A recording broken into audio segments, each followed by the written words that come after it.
The subject tonight is the subject of priests and preachers entering Islam.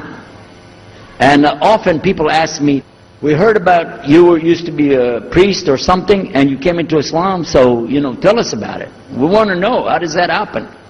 And it's not just Muslims who want to know. Non-Muslims would like to know the story too, because they feel like, you mean you didn't understand? I mean, you were a priest, you didn't understand about Jesus? Come on, man! So, it's a topic that I talk about a lot. The first thing I have to do is clarify a couple of points. I was not a priest.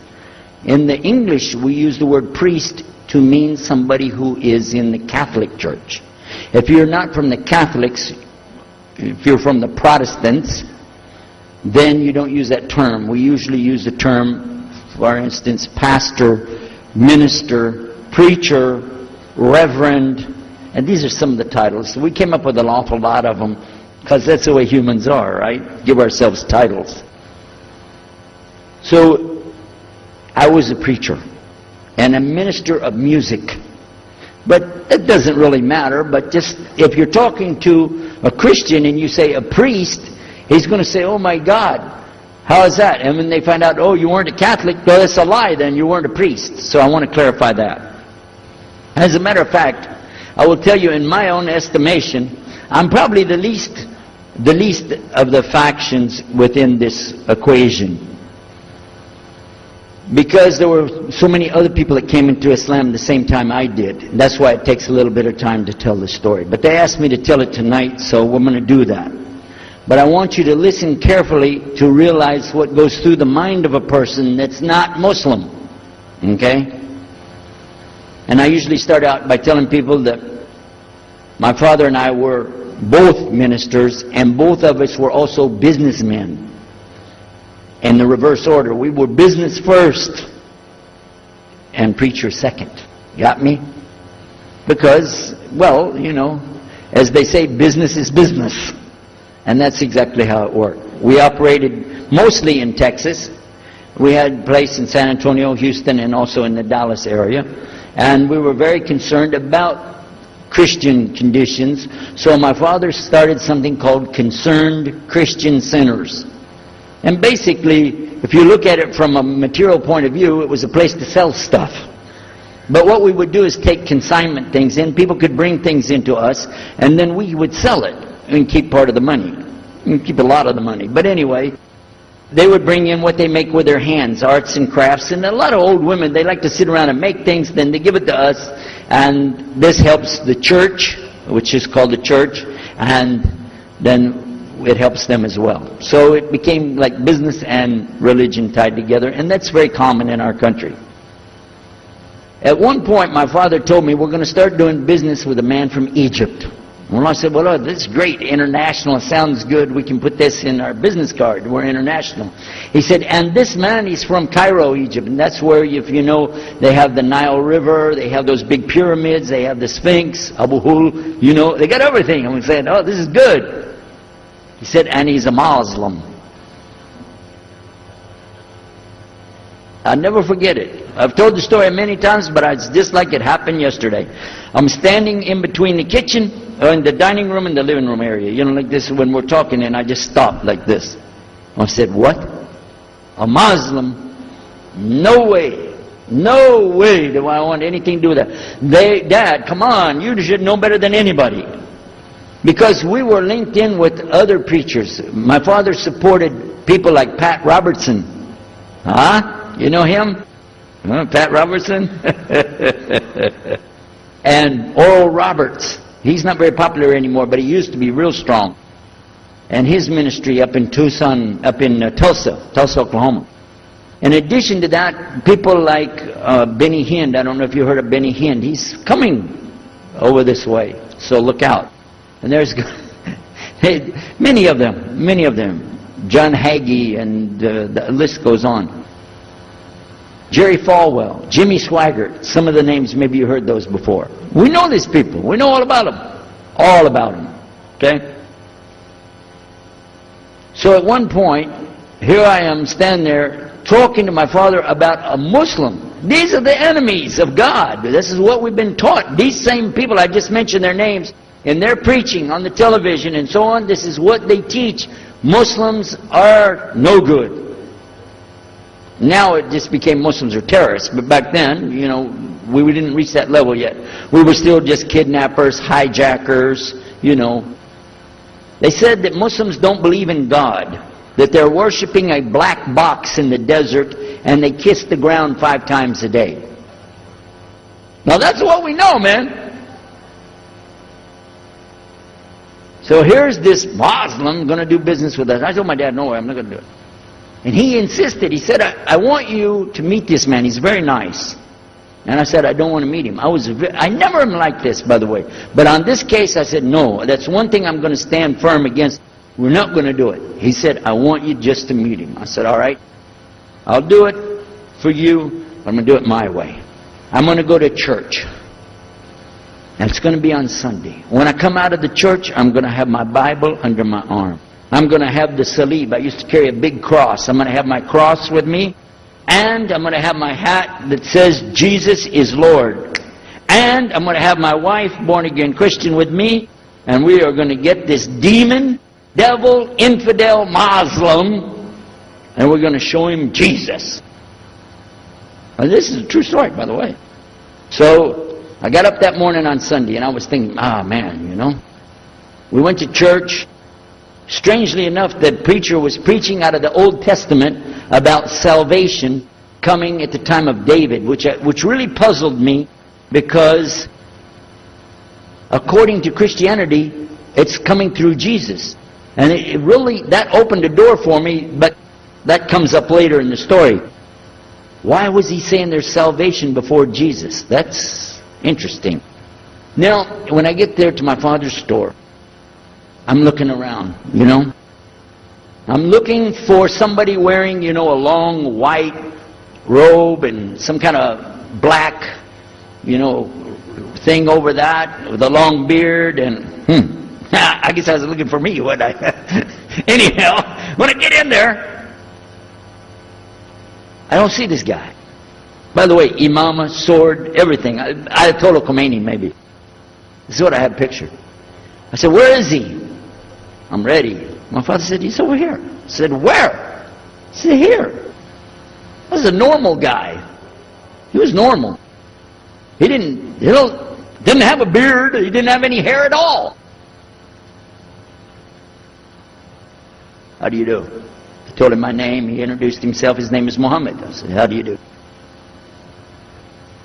After the niceties of hello, how are you, how's everything, I said, do you believe in God? He said, yes. Oh, yeah? Sure.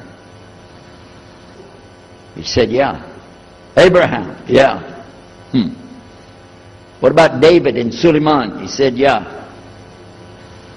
So when I meet this man, I'm impressed that he's believing these things, but I thought maybe he's just saying it. So I even asked him, what about Jesus? Because I thought maybe they're kind of... First I thought Muslims were like Hindus. That was first. And then when he said he believed in some of the things of the Bible, I said, okay, maybe they're like Jews. So that's when I said, yes, but what about Jesus? Do you believe in Jesus? And he said, yes. I said, okay, wait a minute. This is going to be easy. I can convert this guy. So I agreed that we're going to do business with him. And in fact, I took him immediately out to have tea together. We sit together, drink tea, talk a little while. And I started trying to preach to him right away. I'm in the Bible. I got it right there. Flip it open. Genesis. Let's talk about Abraham. What do you know about Abraham? Abraham, he had 2 sons, you see? And blah, blah, blah, blah, blah. And I'm doing all the preaching to him. You imagine this? And he sat there.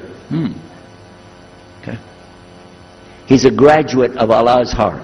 And he's, like this. Get me? You know what I'm saying? Well, it happened that during Ramadan, some of his friends that he was staying with had to move their apartment around or something, and he was going to go stay in the masjid for itikaf in Ramadan. It's normal. We didn't understand. I thought he has nowhere to go, and I told my dad, this man has nowhere to go. And my dad said, no, he's got money. I said, no, he doesn't. Daddy, I'm telling you, he has no place to go. I heard him say he's going to go live in the mosque. To a Christian, if you're going to live in the church, ooh, that's the worst. So I said, let me offer that he can stay at our place. And my dad said, no, you don't do that. That's not right.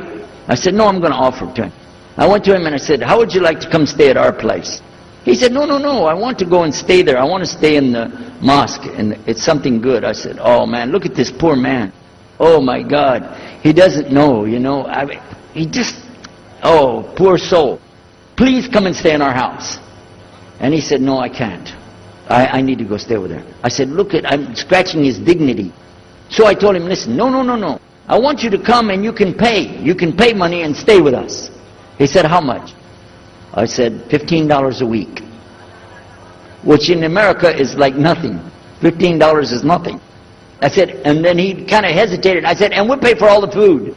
Well, you eat $15 worth of food in one day in America. He said, okay, all right. And I told my dad later, I said, see how I did that? Because now he'll stay with us. He knows he's getting a good deal on the food, and I was making it all about money. Well, I didn't know he wanted to come and stay with us. He wanted to learn about how we're Americans and how is the dawah going to be. What do we believe? Especially people who are preaching. So he came and stayed in our house. And I said, well, now that's good. I'll travel with him and go with him in places, and he'll see and he'll learn about Christianity. As we were traveling and working together, we put up tables just like this and booths and things and set things out for people to come and look at them and sell things. And I caught him one time. When somebody wanted to take something from the front, he took it from the back and gave it to him. And I looked at him. And the next time somebody started to take something, he took from the back and gave it to him. I said, hey, Muhammad, we take the stuff from the front because that's the old stuff. The new stuff in the back, just hold it back. You know what I'm saying? This is dated material. Get rid of the junk first.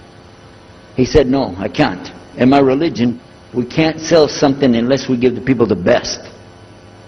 I said, got me on that one. And I'm supposed to be telling him about a better deal. I said, okay, yeah, whatever. You're never going to make any money, though. But that's all right.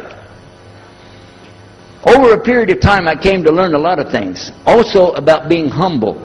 A lot. Because this man was obviously well educated, very articulate, could really talk about a lot of subjects. In fact, I tried to debate with him about many things, but he was so wise and well educated that he could see what I was doing and he would take it easy and let me win every debate. I could win any debate with him if he wanted me to. But if he wanted me to lose, I was going to lose. This was how well he could handle it. Now what happened, one of the preachers that I knew, another preacher, who used to carry a big cross and walk down the street so people would stop and talk to him about religion, he had a heart attack and he went to the hospital. So I went to the hospital to visit him, and when I was visiting him, I met another man in the hospital who was in a wheelchair. This gentleman had a problem. He didn't want to talk to anybody. And I told him, let me witness to you. Let me share the message of Jesus with you.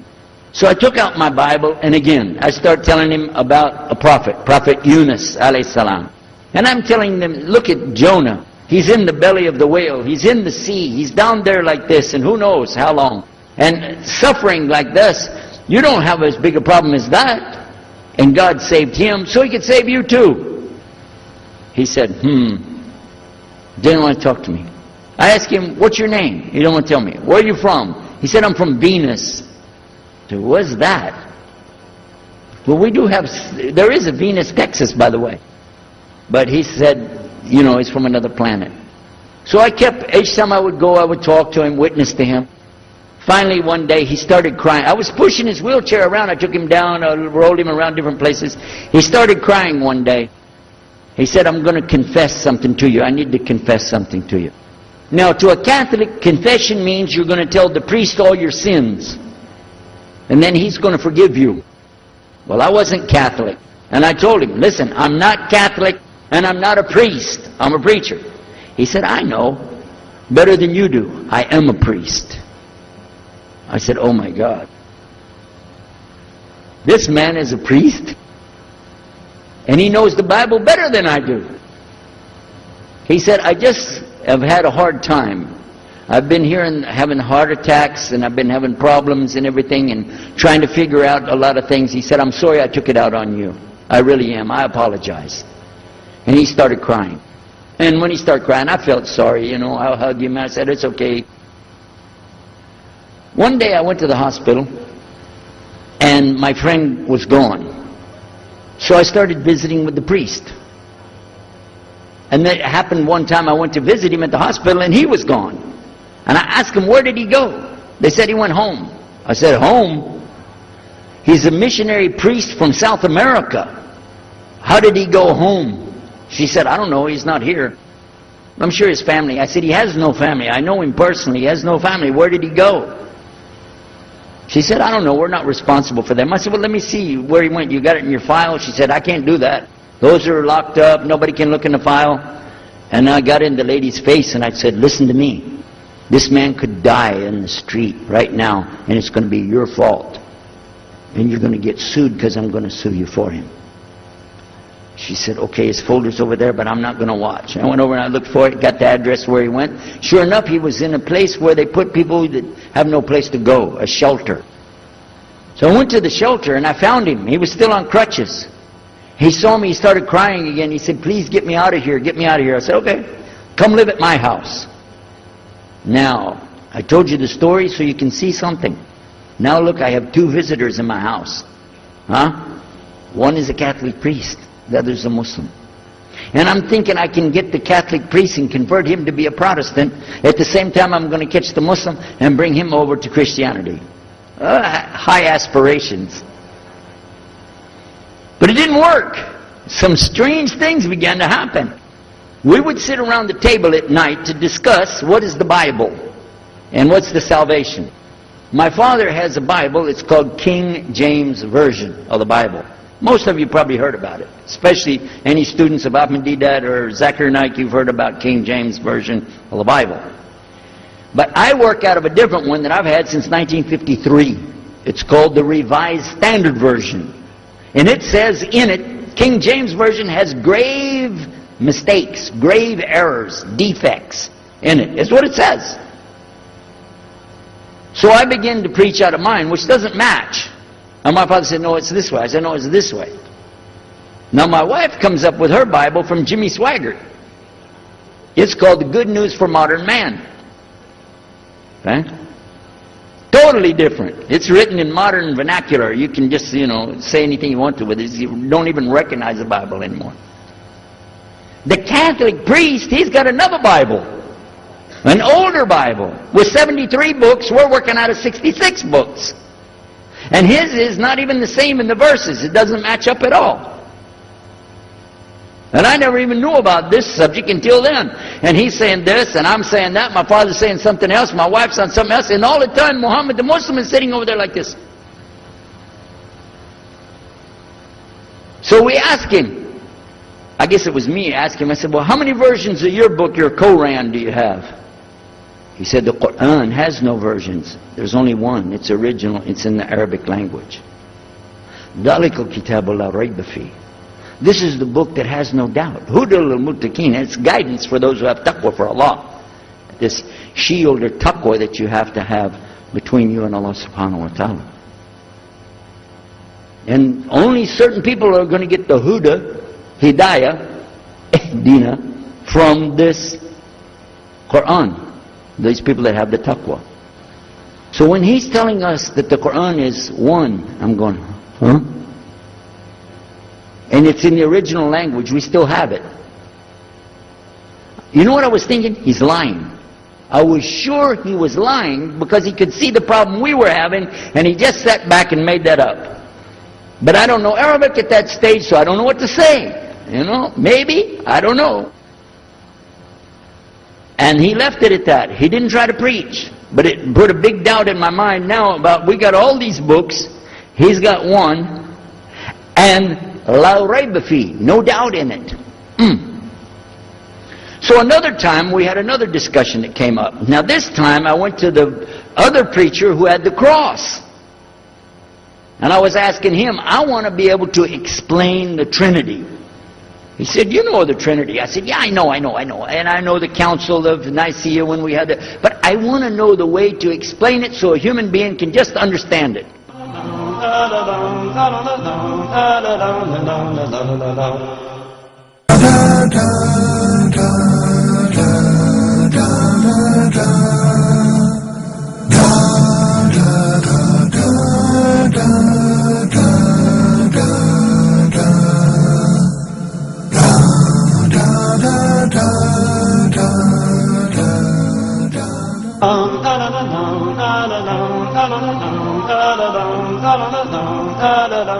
Said, okay, it's like an apple. Just take an apple.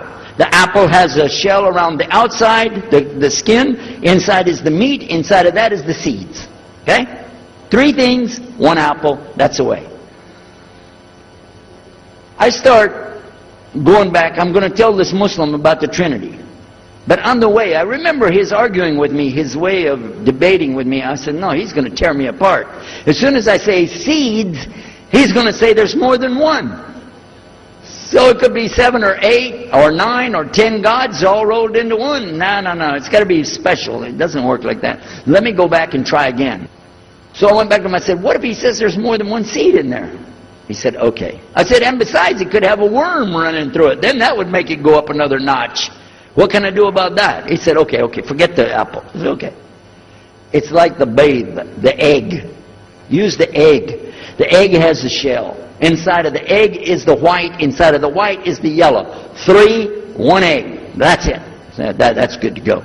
Now I start going home again, and it hit me. Wait a minute. The egg could have a double yolk. God becomes 4, just like that. Plus it could be rotten. I'm not going to ask him again.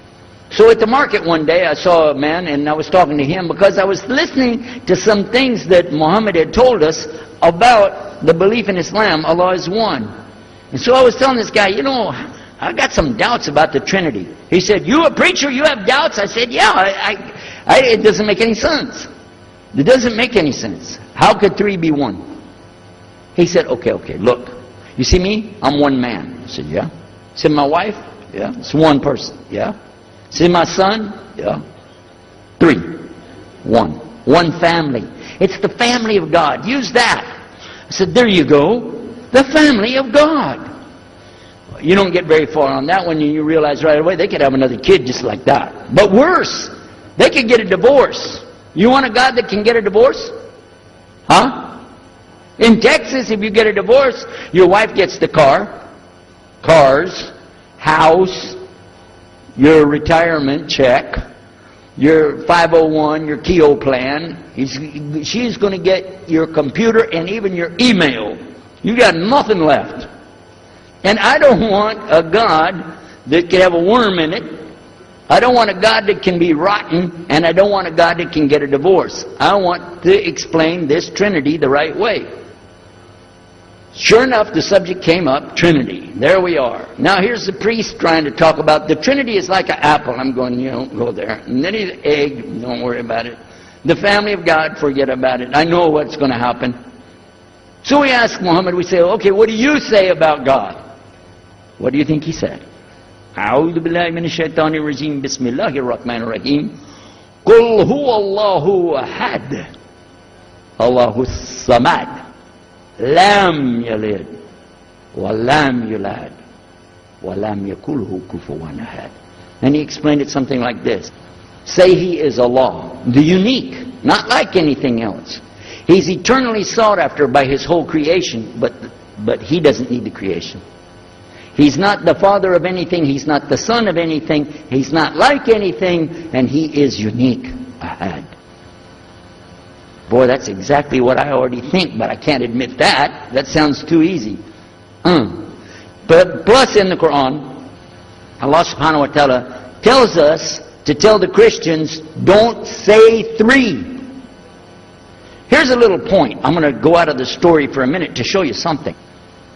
Nowhere in the Old Testament, the Torah, or the Zabur, the Psalms, or the Injil, which is the New Testament. Nowhere in the Bible do you find the word Trinity. Not once. Not once is the word Trinity. But it's in the Quran. We have it in the Quran. It says, Thalath. Tell them not to say Trinity. Oh! But they don't have it, and Allah said, don't say it. Guess what else? The word Bible is not in the Bible. Bible is from Greek, it means biblios or book. Book. But it's in the Quran many times. Is it? Kitab. Book. Ahl Kitab. People of the book. So we found in the Bible a shortage. They're talking about it, but the Quran is explaining it. I found actually in the Quran, I can explain the Bible much better because it gives me the things I didn't know how to explain. So then in my mind, look what I did. I started realizing what he was saying was true, but I never admitted it. Instead, I was taking this and mixing it. And when I would go give my next talk, I would say, so and so and so, and I would use what I learned from the Quran to explain what's in the Bible. Some of the people liked it, but some of them didn't. Because when I began to talk about salvation being based on what? And the Bible tells you in there, there's no Savior except God. It says it real clear. Jesus is not your Savior, God is. When I found that, I said, okay, let me try another way to explain that. Each thing as I would learn it, I'm trying to change how I'm presenting the thing. It still doesn't dawn on me, I need to do something. But I could see for sure God is only one, and that, so I totally forget the Trinity thing. My dad never did believe it anyway, so he had no problem with it. Now we come to some new thing. The priest asks the Muslim, can I go to your church with you? The mosque. He said, sure, come on. Well, he went, and they came back. So he took the priest aside, come here, come here. What do they do? What do they do in there? Tell us, what did he do? Do they like kill some animals, or what do they do in there? He said, no, they just stand there like this, and they pray, and they leave. I said, what? They pray and leave? He said, yeah. Okay, what kind of music do they have? He said, they didn't have any music. No music? How in the world are you going to worship God without music, man? So I asked him, Muhammad, you guys don't have any music? He said, no.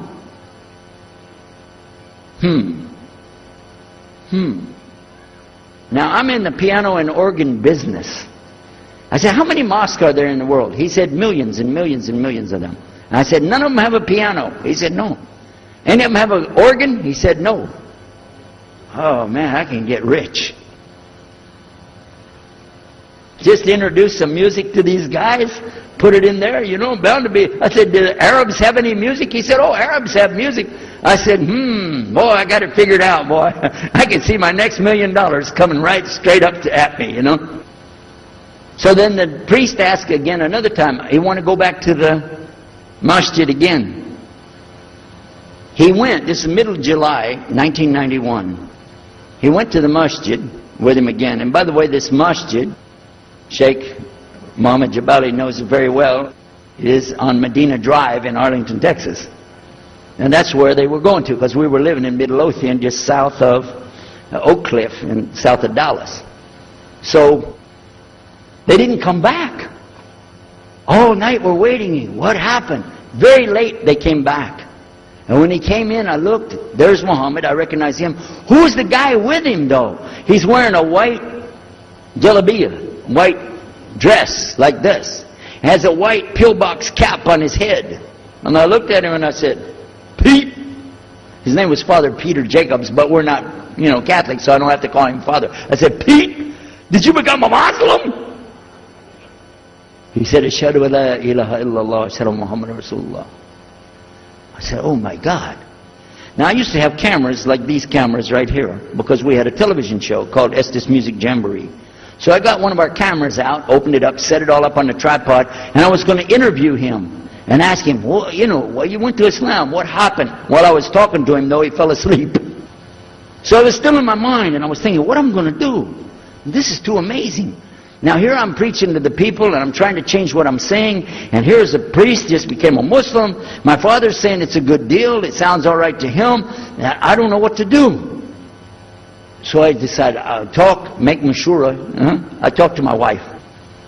We have an apartment upstairs. We were in our apartment up there, and I'm telling her, oh, you know, a priest became a Muslim today. What is that? And can you imagine what they were saying about the Quran and saying about this and so and so? All of a sudden she said, I want to get a divorce. Oh, whoa. It's not the subject, but what happened? She said, no, all this talking about religion and talking about Islam, and so I can see. I said, oh, no. No problem here. No problem. I said, you thought no, I was just observing somebody else. No, I'm not interested. Trust me. I don't want to be with those Muslims. Last thing I want to do is be with a Muslim. No way. Just put your mind at ease.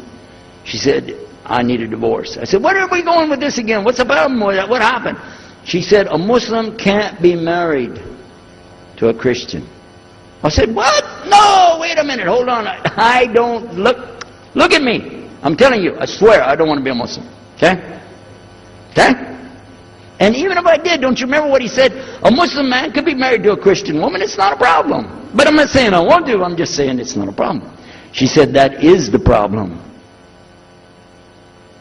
A Muslim woman can't be married to a Christian man. I want to be a Muslim, so I need a divorce.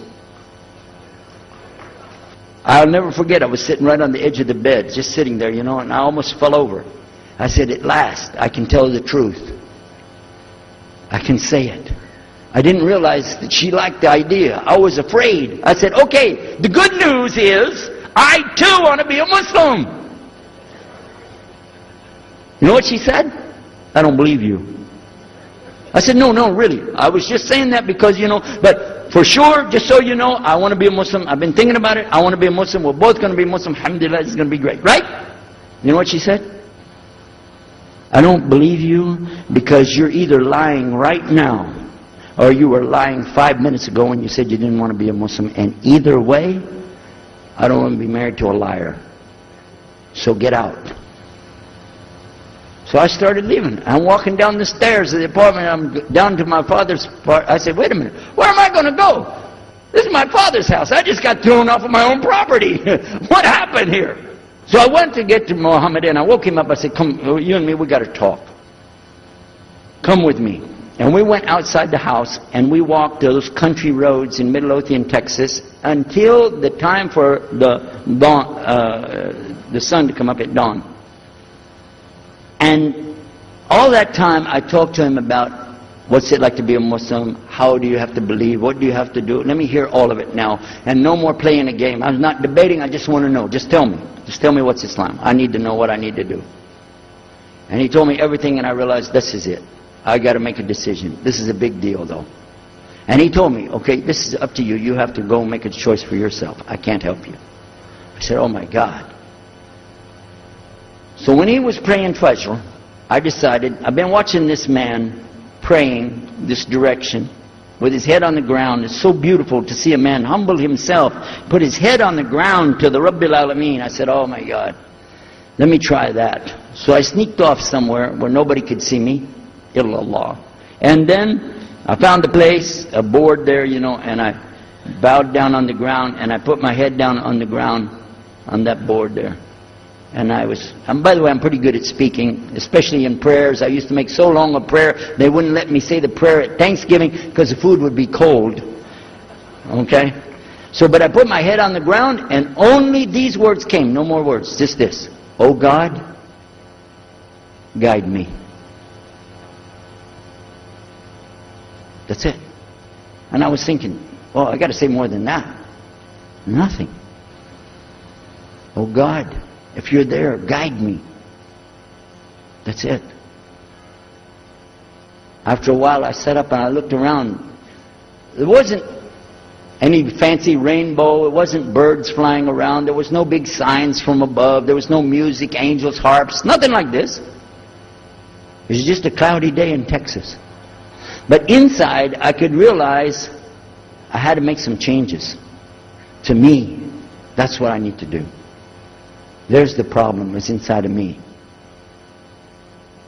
Within a few minutes, it became clear what I needed to do, and I had to develop an idea of how to pull this off. I talked to my wife, I talked to my father, I made a bath, and at 10 o'clock that morning, in Midlothian, Texas, I went in front of this man named Muhammad, and this new man named Yahya, who used to be the priest, and I said, Ashhadu an la ilaha illallah wa ashhadu anna Muhammad Rasulullah.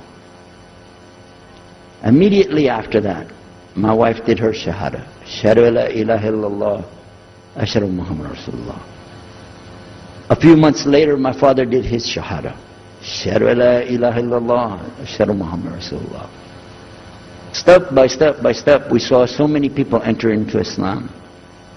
We wanted to tell the whole world what is Islam. We wanted everybody to know the real Islam. I said, how could this escape our knowledge? How could we not know about this great and wonderful thing called Islam? And it looks like all we got to do is just tell the people.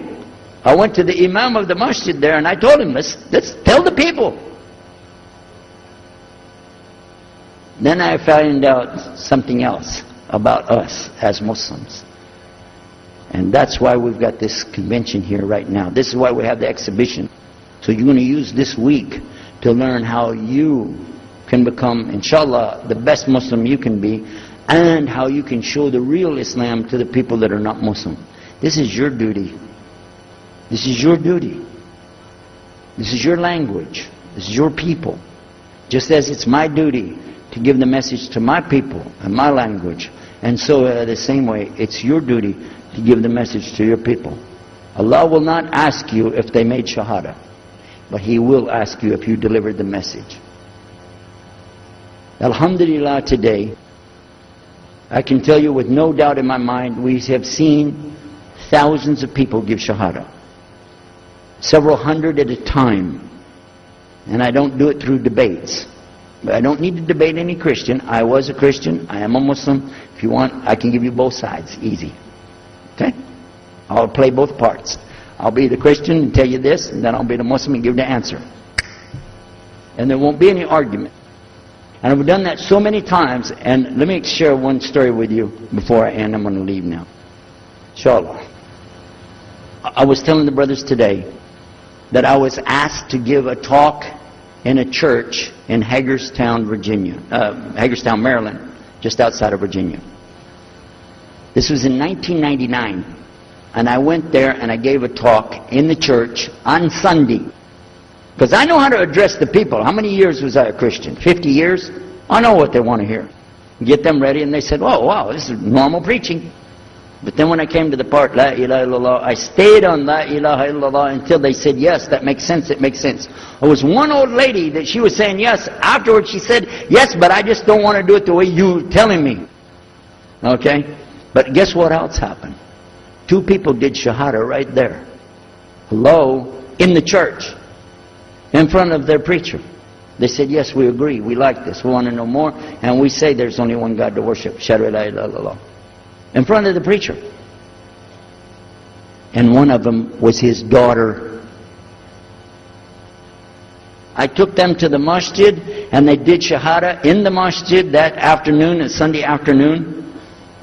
And later the boy, he married the girl. They're Muslims living there now. Now, may I ask you a question?